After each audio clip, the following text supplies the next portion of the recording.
അപ്പോൾ എല്ലാവർക്കും നമസ്കാരം. ഇതാണ് എൻ്റെ കൃഷിസ്ഥലം. അപ്പോൾ ഇതിൻ്റെ ഒരു പാടിയാട്ടോ, ഈ കാണുന്നതാണ് എൻ്റെ പാടി. കമ്പ്. അപ്പോൾ ഇതാണ് എൻ്റെ ഒരു പാടി എന്ന് പറയാം. ഞാൻ ഈ വീഡിയോ പിടുത്തവും ജോലിയും മാത്രമല്ല, കൃഷിപ്പണിക്കാരനും കൂടിയാണ്. ഇത് കണ്ടോ, ഇവിടെ ഒരു വാനിലയൊക്കെ ഉണ്ടേ. വാനില, ഇതാണ് എൻ്റെ വാനില. എൻ്റെ വാനില കിടക്കുന്നത്. അത് പയ്യെ പൂക്കാൻ തുടങ്ങിയിട്ടുണ്ട്. അതിൻ്റെ ഒരു പൂവാണ് ഈ കാണുന്നത്. ഇപ്പോൾ 2 വർഷമായി വാനില ഇട്ടിട്ടെ. അത് പയ്യെ പൂവായിട്ടുണ്ട്. ഇതിൻ്റെ പൂവാണ് കാണുന്നത്. പിന്നെ ഇവിടെ റംബുട്ടാനുണ്ട്, ജാതിയുണ്ട്. ജാതിയൊക്കെ എന്ന് പറഞ്ഞു കഴിഞ്ഞാൽ എൻ്റെ പൊന്നു സഹോദര ഒന്നും പറയണ്ട. ഈ പ്രാവശ്യം നല്ല വേനലല്ലേ, പുതുമഴയൊന്നും കിട്ടിയിട്ടില്ലല്ലോ. അപ്പോൾ കായൊക്കെ വല്ലാതെ ഉണങ്ങി കിടപ്പുണ്ട്. കായ്ക്കാൻ തുടങ്ങിയുള്ളൂ. ചെറു ജാതിയാണ്, പക്ഷെ പറഞ്ഞിട്ടെന്നാ കാര്യം. ഇതുണ്ടോ, ജാതിയുടെ കായ ഉണങ്ങിപ്പോയി. വളരെ മഴ കിട്ടിയില്ല ഈ പ്രാവശ്യം. എല്ലാവർക്കും പുതുമഴ കിട്ടി, പക്ഷെ നമുക്കിവിടെ മഴ കിട്ടിയില്ലേ. അതുകൊണ്ട് കായൊക്കെ ഉണങ്ങി കിടക്കുകയാണ്. നല്ല മുഴുത്ത കായൊക്കെ ആയിരുന്നേ, പക്ഷെ നന്നായിട്ട് ഇത് നനവ് കൊടുക്കാൻ പറ്റിയില്ല. കുറച്ചൊക്കെ നനച്ചു, പക്ഷേ അത്രയങ്ങ് ഏറ്റില്ല എന്ന് വേണമെങ്കിൽ പറയാം. അപ്പം നമുക്ക് താഴെ ഒരു വാഴക്കൊല നിൽപ്പുണ്ട്. ആ വാഴക്കൊല പോയി വെട്ടിയിട്ട് വരാം. നല്ല കുത്തിറക്കമാണ്. നമ്മുടെ ഈ ഹൈ റേഞ്ചിൻ്റെ ഒരു പ്രത്യേകത എന്ന് വെച്ചാൽ കുന്നും മലയാണല്ലോ. അപ്പോൾ അതിൻ്റേതായ ഒരു പ്രശ്നങ്ങളൊക്കെ ഭൂമിക്കുമുണ്ട്. കുത്തിറക്കവും കുത്തുകയറ്റവും ഒരു തൊട്ടിയായിട്ട് തിരിച്ചുള്ള കയ്യാലയൊക്കെ ഉണ്ട്. അപ്പോൾ നമ്മൾ ഈ ഡ്രമ്മിൽ വെള്ളം വെച്ചേക്കുമായിരുന്നു.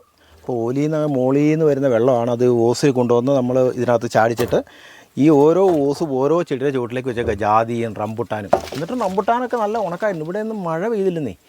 അങ്ങനെ ഒരു കുഴപ്പമുണ്ട്. പുതുമഴ കിട്ടിയില്ല. പുതുമഴ കിട്ടിയതൊക്കെ കയറി വന്നുള്ളൂ. പക്ഷെ എന്നാലും ഈ പ്രാവശ്യം പൂക്കാൻ തുടങ്ങിയിട്ടുണ്ട്. അപ്പോൾ ഈ ഓസൊക്കെ ഇട്ടേക്കുന്നത് അതിന് വേണ്ടി കേട്ടോ. അപ്പോൾ നമുക്കിനി വാഴക്കൊല വെട്ടാം. നമുക്ക് ഈ ചപ്പൊക്കെ അങ്ങനെ വെട്ടിക്കല ആദ്യം. ഈ വാഴക്കൊല വെട്ടുന്നതിനൊരു മരുന്നും ഈ ചട്ടമൊക്കെ ഉണ്ട്. നമ്മൾ വാക്കത്തിയായിട്ട് ചെന്നുവെച്ചാൽ വാഴയുടെ മുതുകിൻ്റെ ഒരു വെട്ട് കൊടുത്തു കഴിഞ്ഞാൽ കൊലയുടെ വെയിറ്റ് കൊണ്ട് ആ സാധനം നിലത്തടിച്ച് ചതഞ്ഞ് തല്ലിപ്പോയി. അപ്പോൾ നമ്മൾ ശ്രദ്ധിച്ച് വേണം വാഴ വെട്ടാൻ. നമുക്ക് ഈ മലയിലുള്ള മണ്ണ് നല്ല വളക്കൂറുള്ള മണ്ണാണ്. കൊലയും മറ്റേ അതിന് താങ്ങാൻ പറ്റുന്ന രീതിയിലല്ല.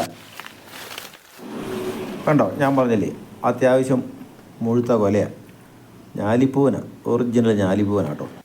പക്ഷെ നമ്മൾ അത്യാവശ്യം വാഴ ഇവിടെ വെച്ചിട്ടുണ്ട്. ഈ വേനൽ നന്നായിട്ട് കടുത്തത് കൊണ്ട് അതിൻ്റെ കുഞ്ചി ഒടിഞ്ഞ് കുറേ എണ്ണതിൻ്റെ മുകളിൽ കിടപ്പുണ്ട്. അല്ല, മുഴുത്ത വാഴക്കൊല കേട്ടോ, വലിയ കുഴപ്പമൊന്നുമില്ല.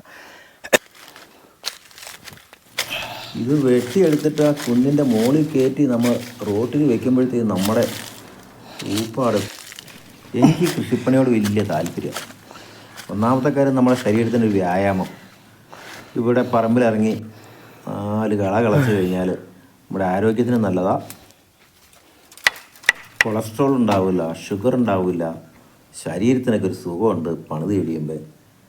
അതെ, ഇവിടെ ഒരു വാഴക്കൊലയാണ് കേട്ടോ, പൂവൻകൊലയാണേ. സൂര്യൻ നമുക്കിട്ട് പണി തന്നുകൊണ്ട് ഒരുത്തൻ കഴുത്തും കുത്തി താഴെ കിടപ്പുണ്ട്. സാരമില്ല, അവിടെ കിടന്ന് മൂത്തോളുമായിരിക്കും. കുറച്ചൊക്കെ വാവൽ നിന്നട്ടെ.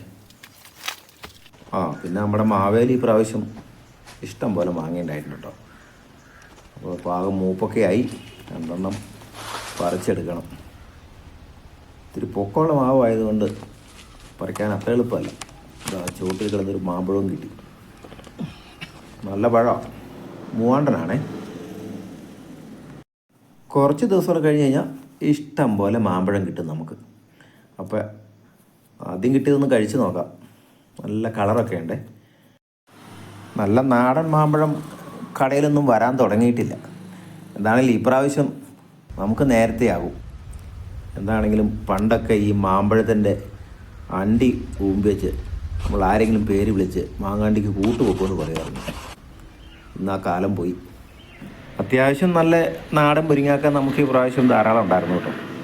ഏതായാലും എൻ്റെ അവസാനത്തെ കായ എന്ന രീതിയിൽ തുഞ്ചായിൽ 2-3 കിടപ്പുണ്ട്. അതും പറിച്ചെടുക്കാം. പിന്നെ മാങ്ങയും മുരിങ്ങാക്കായി ഇത് കൊണ്ടുപോയി കുടുംബത്തിൻ്റെ കൈ കൊടുക്കാം. അവളത് നല്ല ഭംഗിയായിട്ട് നല്ല മഞ്ചട്ടിയിൽ കറി വെച്ച് തരും. ഒരു പ്രത്യേക കൈപ്പുണ്യം കേട്ടോ, പറയാതിരിക്കാൻ പറ്റത്തില്ല. എനിക്ക് ഏറ്റവും ഇഷ്ടമുള്ളതാണ്. ഇനി കാണാനുള്ളത് എൻ്റെ തേൻ കൃഷിയാണേ. അത് ഞാൻ അടുത്ത വീഡിയോയിൽ കാണിച്ചു തരാം. അതുവരേക്കും എല്ലാവർക്കും ഗുഡ് ബൈ.